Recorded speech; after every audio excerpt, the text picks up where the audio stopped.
Hello, everybody, and welcome to Safest Family on the Block, where knowledge is power. I'm your host, Jason, and with us today is Karen Letofsky. Hello, Karen. Hi, Jason.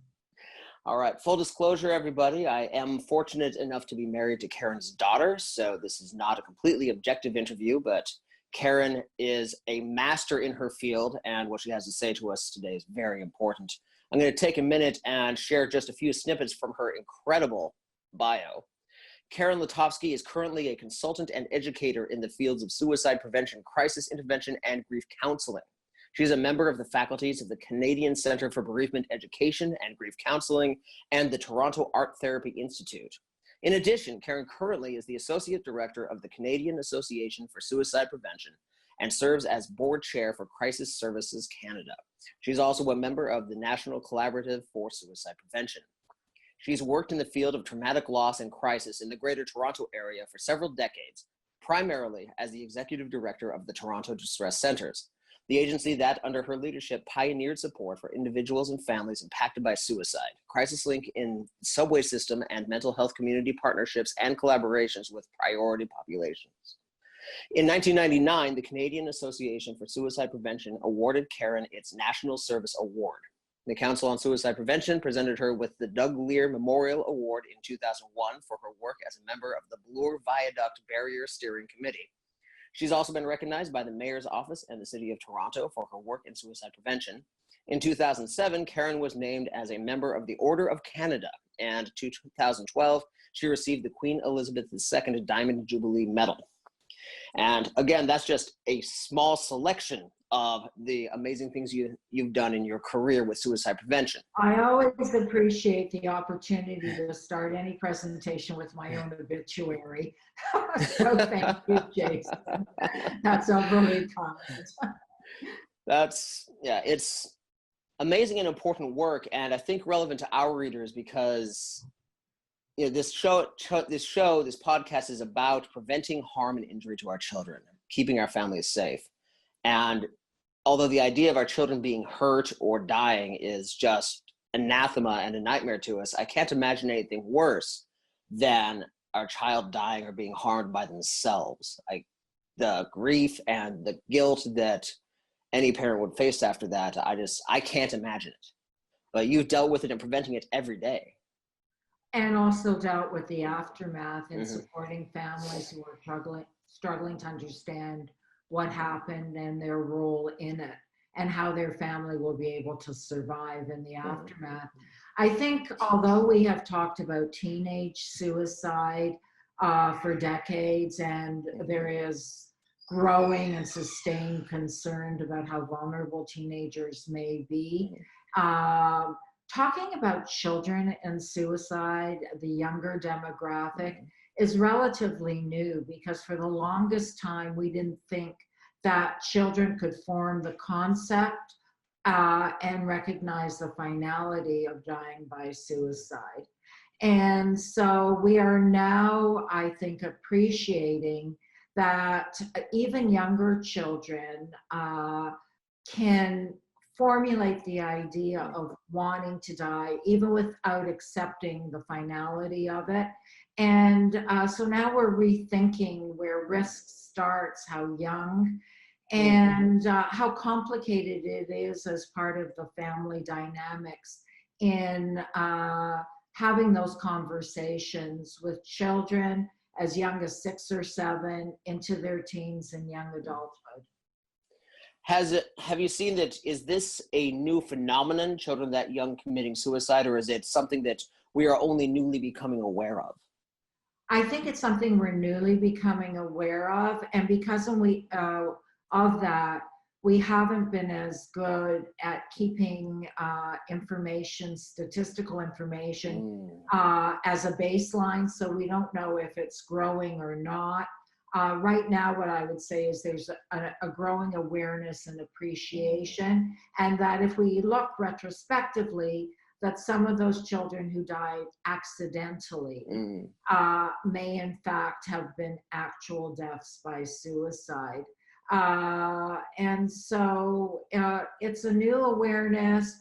but also an understanding of depression and mental health concerns, how early they start, because you can't look at suicide separate from looking at mental well-being in a family and with respect to individuals in that family, as well as mental illness. And so we're now also seeing that the onset of significant mental illness, some of which is correlated with risk for suicide, actually may start earlier in a child's development than we had fully appreciated before. I think that's very important, especially in light of what you said earlier about this being a very complex issue. I know that when I was growing up, and presumably when you guys were growing up, suicide was considered a sign of weakness, a sign of moral failing. And only very recently are we beginning to understand that that's exactly the wrong way to look at it. And in my generation, not only did we have those feelings and the stereotype of who was at risk and what risk looks like, but we also had a wall of silence. I lost one of my really close friends as a result of suicide when she was 18 in a single car accident. I didn't find out till my 30s what the actual cause of death was. Wow. And that wall of silence with a lack of awareness and the stigma associated with risk and vulnerability made it an almost impossible conversation for families to have. And I can only be thankful that we are now starting to move out of that dark age, really, of mental health as a society. Now, you mentioned signs of risk, signs that suicidal ideation might be going on with a child. I guess one first question is, are they different signs for, say, an elementary school student versus a middle school student versus a high schooler or a college student? Or are they fairly consistent across the spectrum? I think they're fairly consistent, but the child's ability to articulate them and to actually have a meaningful conversation with that child will obviously change over the age spectrum. But the other thing is it's important to identify the difference between risk factors, which are inherent and have to do with environment and personal dynamics, and warning signs, which have to do with verbal, nonverbal forms of communication that something is seriously wrong at that time. So a risk factor would be a situation in their life, whether it's at home, whether it's bullying at school, that might indicate early onset mental illness versus a warning sign, and that's a significant change in behavior. A child having a lot of accidents that are unexplained, a child talking about death and being obsessed with death and raising it in different ways. It's very interesting that you said changes in behavior. In security fields, you're taught that behavior is less important than change in behavior as well. If you're in a quiet bar, that doesn't mean there's trouble. If you're in a noisy bar, that doesn't mean there's trouble. But if you're in a noisy bar that suddenly becomes quiet, that's when you have to pay attention. And it sounds like you're saying it's very similar to with your kids. That's right. If you have an extroverted kid who's very social, who all of a sudden starts isolating, changes in school performance, those would be indicators, changing in eating and sleeping patterns. Interesting. What would you say are some sudden onset of that? Okay. Very interesting. Now, are there some, besides changes in behaviors, are there some other very specific warning signs that parents should keep an eye out for? I think if a child starts introducing death themes a lot, and the kind of language of depression, I would say, where the conversation is always dark and negative. And certainly for younger children, you look at play activity and you look at risk-taking behavior, if there's an increase in that. I remember being involved with a family where there was a young child and he was really relatively young and not able to articulate a lot of feelings, but in all of his play behavior, somebody or something was always getting killed off. Mm. Knocking his little toy figures off, almost like a jump. And so that, I think, because I don't want to create a sense of panic amongst family members. Any, I'm going to go back to the premise that suicide is always complex. There is no single warning sign. There's no single risk factor. Because suicide is not predictive. It's like a crapshoot. You're talking about probabilities. And what are the things that increase the probability that that child or person will be at higher risk or is currently very vulnerable? So I think the danger is in looking at any one of those factors as predictive or the definitive factor. It's usually a combination. And for me, it's an invitation. When you notice one of those risk factors, it's an invitation to engage in a conversation. And what are some of the best ways to have that conversation? Are there specific routes to take or not to take? I think it's finding a time that feels emotionally safe. Just depending on the age of the child, it's creating some warmth around that, either with physical touching, getting down to their space and place so that you're not looming over them. So all of the things that indicate empathy and warmth. It's about not accusing. It's more saying, I've noticed that you don't seem so happy lately. Or I've noticed you're not spending as much time with your friends. Can you tell me a little bit about what's going on for you? Help me understand, why there's been this change. And then an invitation to help. So it doesn't come across in any judgmental way, any stigmatizing way. You're not reflecting disappointment or unhappiness with the child, just concern and care, and really wanting to partner with them around, let's look at some solutions or some ways we can, deal with what you're going through. It's interesting that you use that word partner, because often parents feel like they have to come down from an authoritarian standpoint, or from, an above you level, a management level, if you will. And it sounds like more you're trying to reach them, come together in more we language than you language, more us language than I language. That's right. And that's always a starting point. The truth is, with suicide and suicidal risk, the more concerned we are that risk might be imminent, and that we might be dealing with something that is tending towards an emergency situation, I think it's important that we do exercise a level of responsibility, and partnership has to give way for leadership when the person is incredibly vulnerable, may not be able to articulate well, and can't participate in taking responsibility for themselves. So we always start at a place of collaboration, but move to a place of leadership when that's necessary. And one of the things I've been struck by often with parents who love their kids and are incredibly concerned, that they won't take leadership in making a place safe for their vulnerable child. So locking up any weapons they may have or removing them from the home. Managing medication that a child may be on, or their own medication. So those are the kind of leadership roles that adults, parents need to take on behalf of their children. So when you step into leadership, you're making sure that the environment is as safe as possible, understanding that kids are smart and can be crafty.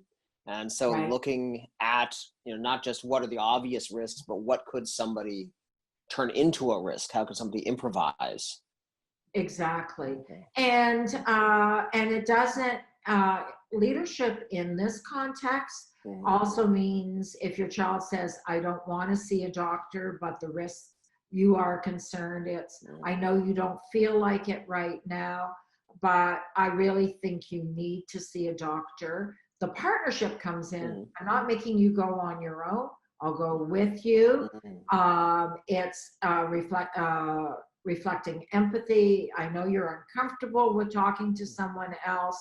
Uh, Here's why I think this is helpful. So, as a parent, you take leadership in providing supports, reducing risk and increasing safety, and ultimately in not promising confidentiality.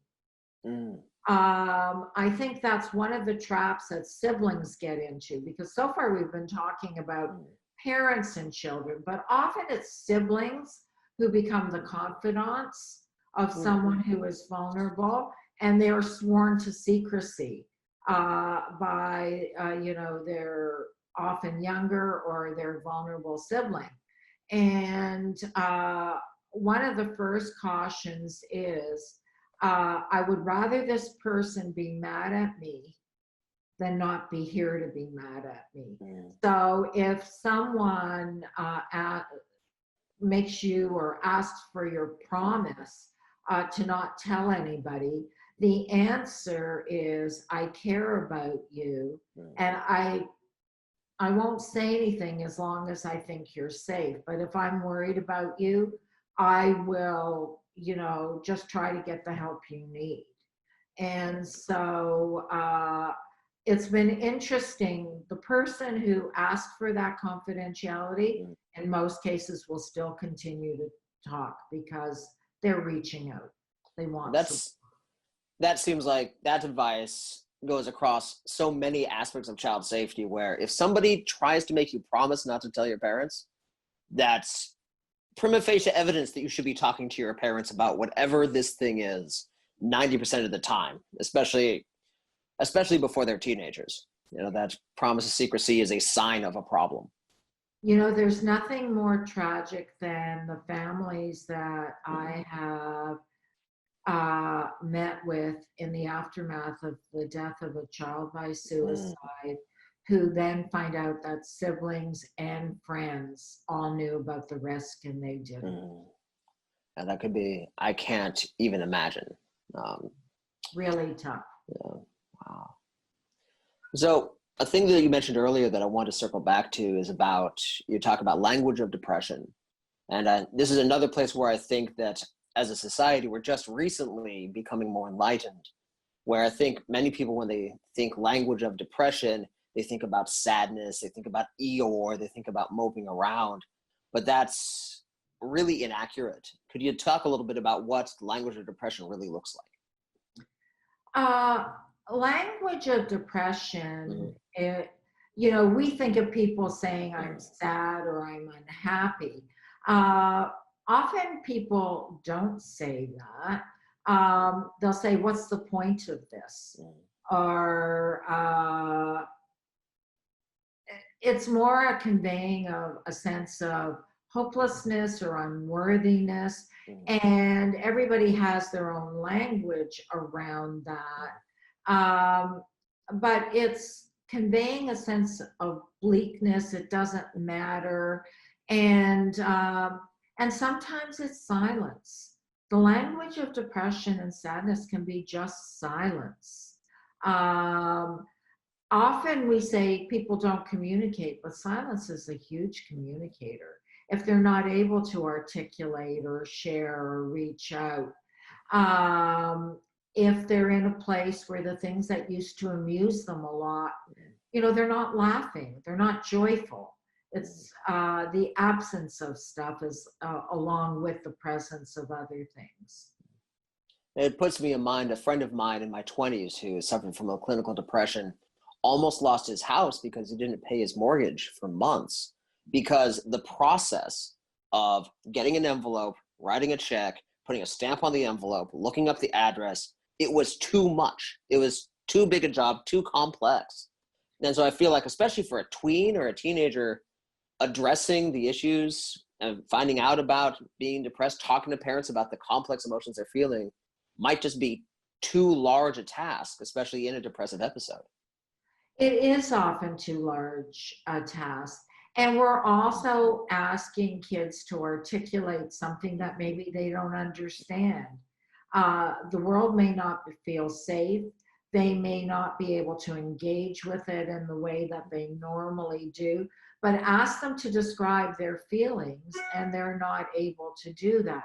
And that's why that a lot of effective therapy with kids does not involve talk therapy. It's either play therapy or art therapy, because through some activity, they're able to demonstrate how they're feeling versus being asked to articulate it in a way that adults would use language and words to express what they're feeling.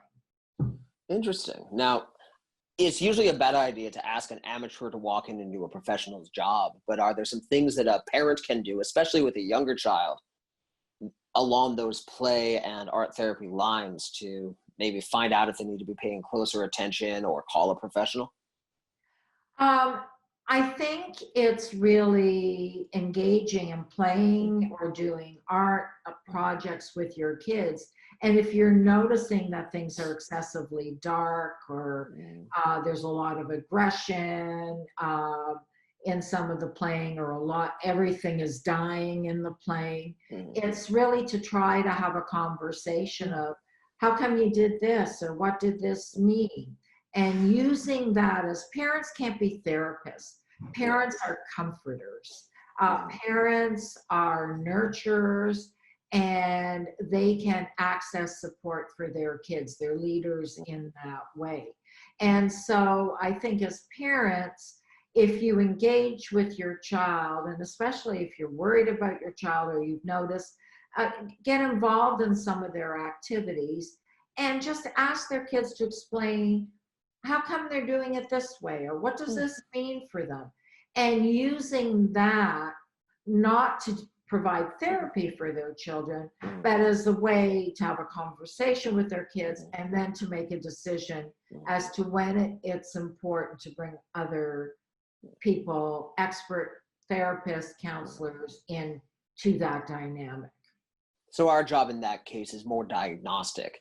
It'd be very similar to and reported. Very similar to if I find a fire in the back bedroom, my job is to get my kid out and call the fire department, not to take my kid and with him try to put out the fire. I think that's a great analogy. Yeah.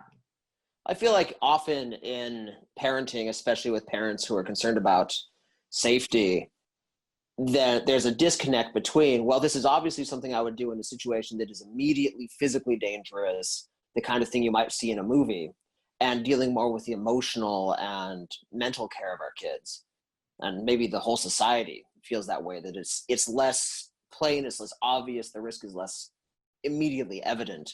And I think we do try to take on more than we're qualified to do, more than is fair to ask a parent to do. And in many cases, the reason you talk to a therapist as an adult is you're too close to your problems to effectively see it, to effectively understand what's going on. You need a disinterested third party. And a parent can't be that. Nor should they be. Yeah, exactly. They're the child's advocate. I think, but what we're talking about is intervention. And I think knowing when your kid is in danger and how you intervene. But I think the other part of that conversation is prevention. And how do you create mental wellness so that kids are comfortable in with a full range of emotions, that they know when to ask for help, that they can express what they're feeling, that they feel some emotional stability in their environment. And I think, when we talk about suicide prevention in the context of family life, you need both. Unfortunately, what happens is that we intervene in a crisis, and then when it's not a crisis, I think we lose sight of what we can do to prevent the next crisis or to manage that mental wellness piece. And perhaps revert to the patterns that existed before the crisis, which, for one reason or another, often contributed to the crisis. That's right. That's right. What are some of the best things we can do to create an environment where our children feel like they can come to us and talk about whatever, talk about their feelings without judgment, talk about what's bothering them, what's not bothering them, so that we can get that, what would you say, early warning and nurturing environment that can help prevent a lot of suicidal issues? Well, as parents, I'm going to take the parents' perspective first. I think we don't always have insight into how we communicate and how that's interpreted. And it's really interesting if I can get personal and talk about your wife, my daughter, and an important lesson that she taught me. And that is that whenever she made a request or put something out, that my first go-to place always was no. I had no conscious understanding of that until she was able to articulate to me, you know, you always say no before you even think it through or before we have a conversation. And it really required me to take a pause and reset and really understand that that was my childhood experience with my own parents that I had brought into my own parenting. And I deliberately chose to grow from that situation and override it. The good news in that whole story, other than my changing, was the fact that she felt it was safe to be able to say that. And so I think as parents, it's really important for us to do that self-evaluation and self-reflection. Do we create invitations or do we set up barriers in communicating with our children? Are we judgmental? Do we blame them? Do we encourage growth and offer support? Are we honest? Do we not give false reassurances? Because it's not our job to make them feel good in an insincere way. When they know there's a problem or a challenge and we kind of dismiss it and try to build up their self-esteem, but not in a helpful way, because we don't encourage them to do their own critical self-evaluation and grow from their own experiences and build their own resiliency. So here's a question along those lines, because parents are human. When we hear our child saying they're profoundly unhappy, or we see signs that they might be considering suicide, I think it would be very hard to hear those things without, you know, what I call my shoulder devil standing here and whispering, "You're a terrible parent, you have failed." And that creates this enormous response in your limbic system that can contribute to the kind of combative judgment communication that's exactly the wrong answer. Do you have any thoughts about how to, interrupt that, or how to keep ourselves in the right mental space? So you have to value as a parent personal growth and also emotional discipline. So what I learned from my own experience about being the lady of no was that I could interrupt it by consciously recognizing an unhelpful pattern that I had. And that doesn't mean I didn't want to say no. It meant that I knew that I shouldn't and that I needed to be quiet about that. And so for me, around all of this is the question that as parents, we have the responsibility to be mature adults, to recognize we have a lot of baggage, we're not perfect, and that sometimes the natural thing that wants to come out of our mouth is not the best thing. And so I think that's accepting personal responsibility around how we communicate with our kids. And I have to say, there is nothing that makes you feel more powerless than recognizing you have a child in pain or with needs that you know you can't immediately fix. Oh, absolutely. Now, interestingly, about communication, we got two resources right here by other guests on the program, Rory Miller's Conflict Communication and then George Thompson's Verbal Judo. are there some other resources you could recommend to parents about how to not just communicate, but to police their own internal communication so they can be the best parent they can for children that are in crisis? Not that immediately comes to mind, but it's Okay. something I will reflect on, and possibly I can let you know after. I think there are a number of books that are out there.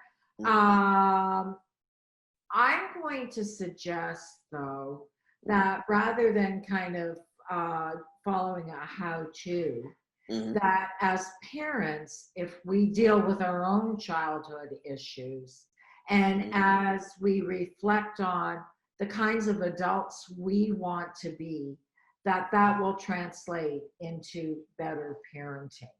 And Makes it good sense. starts with respecting ourselves, Mhm. and that need to be autonomous, well-functioning, kind, compassionate human beings. That's the goal we set for ourselves.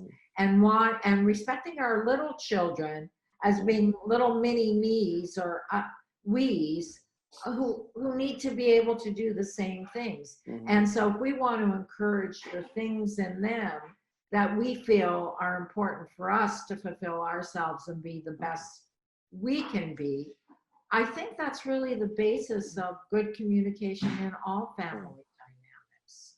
Mhm. To provide a nurturing environment where you can make mistakes and you can ask questions and be met with not judgment, but with honest communication, the help that you need, being directed to an expert if we're not an expert. And that starts with us being as kind and patient with ourselves as we are with our children. Sounds like And the a good highest idea. compliment you can give, to follow along with that, Mhm. uh, the highest compliment you can give a parent Mhm. is to say, for a child to say to them, Mhm. I can tell my mother, father anything. Mhm. Because you say that knowing that even if your parent can't fix it, Mhm. they will really try to understand it and validate it for you. Outstanding. I never thought of it just that way, but that rings very truly to me. Now, before we move on, Karen, I don't want to forget, always give our guests on this show a chance to talk about some things that they're excited about, what they've got going on. So, what's happening right now, Karen? And what can we do to help? Well, I think what's happening right now is that a lot of organizations are really bracing themselves for the impact of COVID Mhm. 19 with respect to deteriorating mental health in general and the possibility that it may be echoed. We're talking about the echo pandemic of mental Mhm. health, and that might contribute to more suicide generally. And so I think it's important in every community, not only my own community. September 10th is World Suicide Prevention Day. And I think it's important for people to become literate about suicide and mental health, and really set as goals increased awareness about the positive things that we can do to sustain mental wellness and to build resiliency. Outstanding. And that's September 10th. This That's episode right. will be dropping initially in August. And whenever folks are actually reading this right now, there will be a September 10th coming up at some point. If you're watching this on September 12th, you might want to put something in your calendar so you remember. But that's one of the ways that our society as a whole comes together to celebrate's the And wrong word, but to increase awareness and to make people aware of resources and issues that maybe they weren't before. Now, I had a couple questions about some very age-specific questions. For example, for some of the younger kids, and the youngest age of suicide, as we're finding out, is way younger than I think any of us imagined. There's what you might call the opposite of a sweet spot, a real danger zone there where their brains have developed to the point that they can conceive of suicide and they're physically able to do it, but they haven't yet grasped the permanence of mortality. That's something that I think starts showing up, what is it, in the early teens, when you start even beginning to understand that death is forever, really, and for truly. And Right. so that seems like a particularly dangerous spot where it might occur to them to do it, but it's still just, for lack of a better word, play. They don't understand what it means. Are there any specific things that we know yet or that we can do yet about that age? Again, I think there may suicide does not discriminate in the sense of age.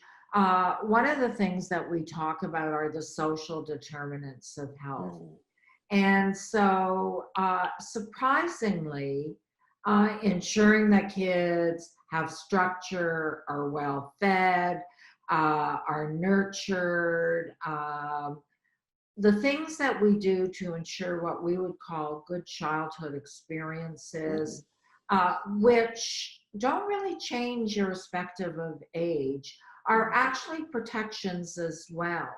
Um, they create a sense of hopefulness versus hopelessness when children are raised in poverty, experience discrimination, um, don't feel nurtured or not cared for, or not able to participate in society, whatever that means at whatever age group you are.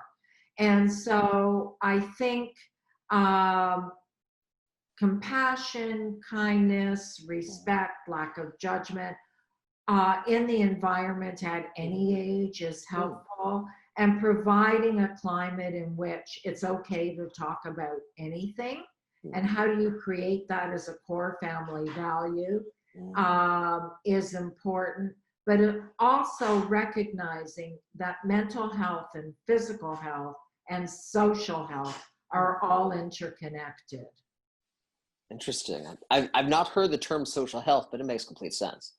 And I think you probably answered my next question, which was for as your kids become teenagers, late teens, early 20s, there's a natural and almost necessary phase where, to separate from us, the lines of communication begin to break down. They become more independent. They're less likely to come to us for advice, whether or not they feel they can, because it's just a natural part of this process of becoming an independent adult. What are some ways when they're not communicating with us because, well, they're 19 and they're not, in some ways, not supposed to, what are some tools we can offer to them, use ourselves to maintain that safety net, especially in cases where you have a teenager who might be suffering from bipolar disorder or clinical depression and be at risk themselves? So late teens and early 20s is often when we see the onset of early warning signs of a significant mental health diagnosis. And it's if you've laid the good groundwork, that's often something you can leverage and use as your child matures into late teen, early adulthood. But it's also using opportunities of whether it's going out for lunch, or certainly in the mid-teen years to the late teen years, a lot of us have effectively used driving our kids. Can't have a conversation by going into the living room and saying, let's talk. That's a deal breaker. But sitting in a car, driving your kid to somewhere, or picking them up from somewhere, conversations tend to be more relaxed. They feel more casual. And I think it's much easier, rather than scheduling the talk, and I'm saying that with the dreaded air quotes, that's onerous. It's really intended to have somebody clamp down on what they were going to say. It's so artificial. But continually having conversations in a more casual way, that's where you build up equity, your interpersonal equity, so that when you do have something serious to say, it's not like we've been silent all of this time and all of a sudden from nowhere it appears, I want to have an important conversation with you. And so I would suggest, even if you have a reluctant teen or young adult, you keep talking, you keep creating opportunities.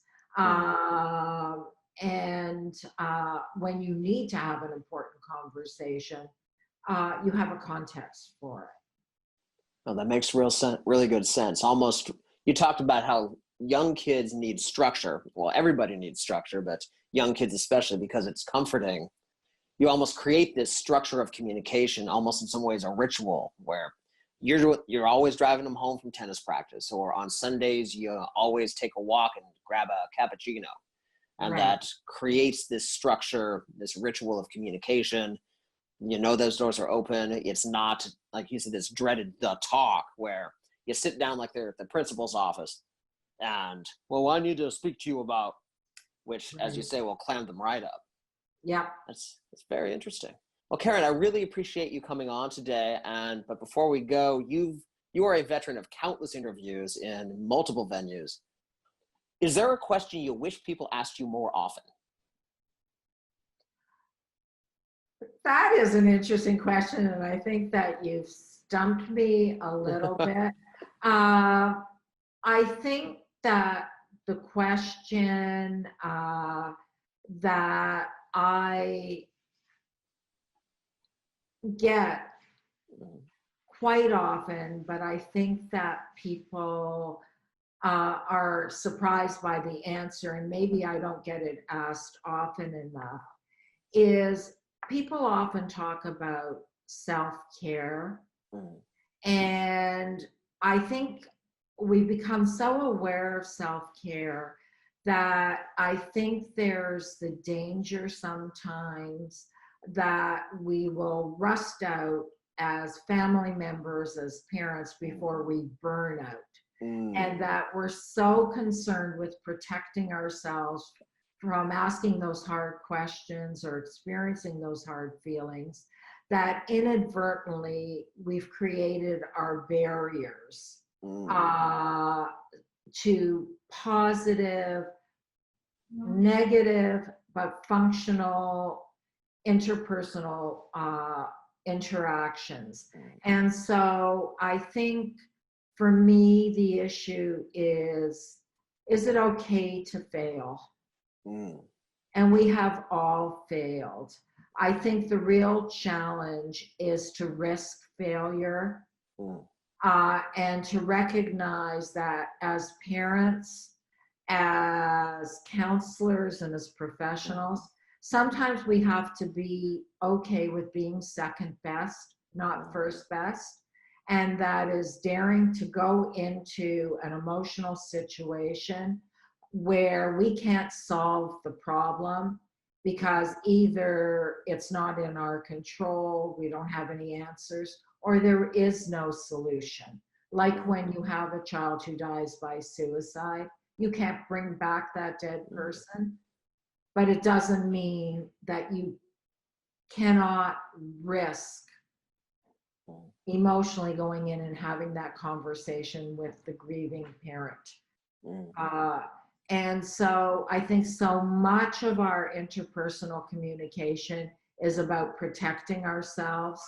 But, you know, that costs us mm. not only because it's not productive, but it costs us because we don't experience the rich fulfillment from really connecting with someone around something significant and important. I think that's especially important for parents to hear, because I know we all remember those days when our kids were young enough to still look at us like we're 10 foot tall and bulletproof and That's right. infallible and immortal. And for some parents, it's hard to let go of that paragon status, that perfect status, and to make mistakes in front of your kids and to admit mistakes in front of their kids. And as you say, it sometimes leads to not being willing to do the hard thing that's necessary, because what if you screw it up and your kid sees you screw it up? But what I think I'm hearing you say is that making mistakes in front of your kids is perfectly fine. What matters is how you handle that mistake. And Absolutely.